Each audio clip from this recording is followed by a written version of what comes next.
बिस्मिल्लाहिर्रहमानिर्रहीम। अल्लाहुम्मा सल्लि अला मुहम्मद व अला आलि मुहम्मद। रब्ब इश्रह ली सदरी व यस्सिर ली अमरी वहलुल उक़दतम मिन लिसानी यफ़क़हू क़ौली। अस्सलामु अलैकुम दोस्तों, मैं हूँ एक आम सा मुसलमान फ़कीर मासूम वासी। दोस्तों, आज जिस मौजू पे हम बात करने लगे हैं वो ये है कि क्या हम वफ़ादार हैं कि नहीं। वफ़ादारी क्या होती है, वफ़ादारी निभाना क्या होती है। हम थोड़ी देर के लिए अपने आप को पहचानें, अपने आप को देखें, अपने आप में झांकें। हम जो दुनिया में मुख्तलिफ़ दोस्त अहबाब बनाते हैं, उन दोस्तों से हम क्या तवक्को रखते हैं।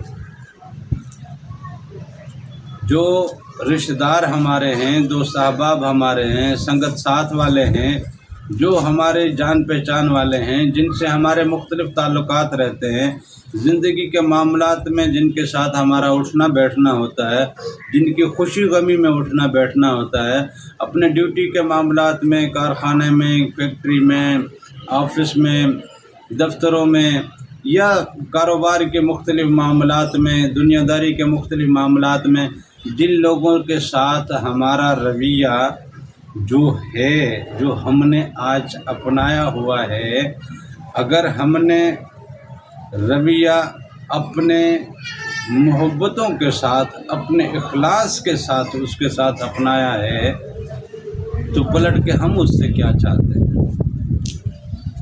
ये सोचने वाली बात है।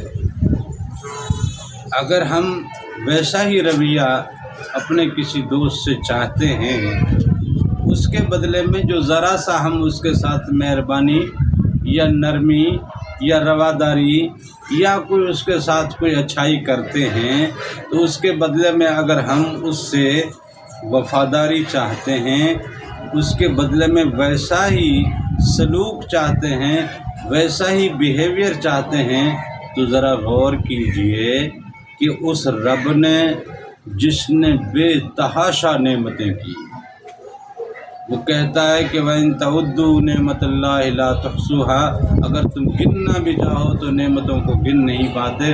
और सूरह रहमान में तो बार बार अल्लाह ताला ने कहा फ़बिअय्यि आलाइ रब्बिकुमा तुकज़्ज़िबान, तो अल्लाह की कौन कौन सी नेमत को झुटलाओ। तो नेमतों को झुटला भी नहीं सकते और नेमतें गिन भी नहीं सकते।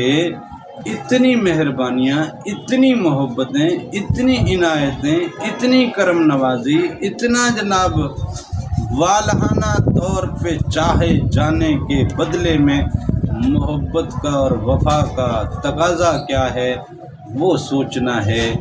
ये सोच लें, ये समझ लें, तो अंदाज़ा हो जाएगा कि हम अपने रब के वफ़ादार हैं कि नहीं।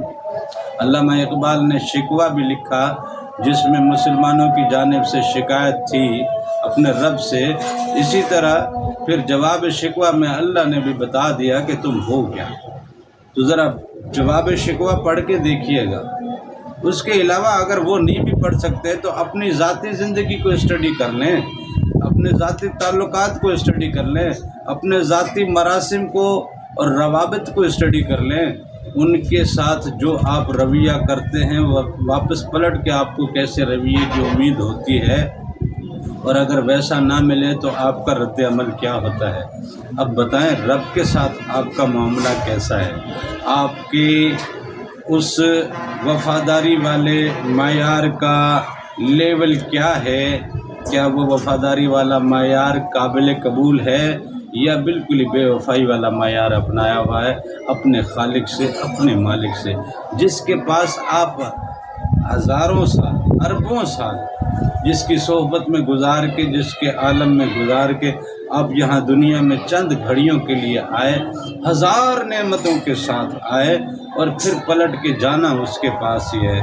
तो वफ़ा के तकाज़े पूरे करके जाओगे तो पलट के उसने और कितना कुछ अता करना है, इस बात का अंदाज़ा तो करें आप। जब हमने अभी तक कुछ किया नहीं तो इतनी नेमतें, और हम ज़रा वफ़ादाराना मिजाज के साथ उसके रूबरू हाज़िर हों तो फिर क्या पलट के हमें मिलने वाला है, इस बात का अंदाज़ा कीजिए और अपने मिजाज को वफ़ादाराना बनाइए, अपने अंदर वफ़ादारी पैदा कीजिए। اپنے رب سے، اپنے مالک سے، اپنے خالق سے کیجیے۔ اپنے خالق کے وفادار ہیں تو زمانے کے بھی ہیں۔ زمانے سے وفاداری تو یہ جھوٹے معاملات ہیں، چند دن رہیں گے پھر ختم ہو جائیں گے۔ جس سے آپ وفاداری کی توقع کر بھی رہے ہیں اس کی پتہ نہیں کیا زندگی، وہ پتہ نہیں وفاداری کا موقع اس کو ملے بھی کہ نہ ملے، زندگی ساتھ دے بھی کہ نہ دے۔ وہ رب تو حی ہے، قیوم ہے، ازل سے ہے، ابد تک ہے۔ لہذا اس رب سے وفاداری اپنائیے اور اس رب سے اپنی وفاداری نبھائیے۔ نماز مغرب کا وقت ہوا چاہتا ہے، لہذا میں اپنی بات کو ختم کرتا ہوں۔ اللہ تعالیٰ سے دعا کیجیے کہ وہ مجھے اور آپ کو وفادارانہ مزاج اپنانے کی توفیق عطا فرمائے، مجھے اور آپ کو اپنے اور اپنے حبیب کے عشق کی دولت نصیب کرے۔ آمین۔ جزاک اللہ۔